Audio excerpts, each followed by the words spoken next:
விவாகரத்துக்குன்னு கோர்ட்ல போய் கியூல நிக்கிறவங்க நிறைய பேர்த்த பாக்குறோம்.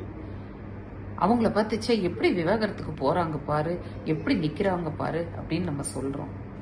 ஆனா ஒரு பெரிய உண்மையை நம்ம உணர்றோமா இல்லையான்னு தெரியாது. நிறைய பேரு அமைதியாவே ஒரு விவாகரத்து வாழ்க்கைய வாழ்ந்துட்டு இருக்கோம். அது எப்போன்னா, ஒரே வீட்டுல வாழ்வோம், ஆனா அது ஒரு வாழ்க்கையாவே இருக்காது, அந்த சந்தோஷம் இருக்காது. நம்மளோட உணர்வுகளை பகிர்ந்துக்கிறத நம்ம நிறுத்திடுவோம். ஒரு அன்பான ஒரு அணைப்பு, ஒரு ஷேரிங்ன்றது, ஒரு புன்னகைங்கிறது இருக்கவே இருக்காது. நம்ம பேசுற பேச்சே பொண்ணு குடும்ப சம்பந்தப்பட்ட விஷயங்கள் அல்லது குழந்தைங்க அதை பத்தி மாத்திரம்தான்.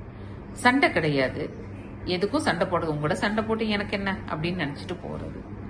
எல்லாரும் இருந்தாலும் ரொம்ப தனிமையா உணர்வோம். யார் எதை செஞ்சாலும் இப்படி செய்யறாங்களே அப்படிங்கிற சங்கடத்தோடவே நம்மளே தனிமைப்படுத்திட்டு இருக்கிறது.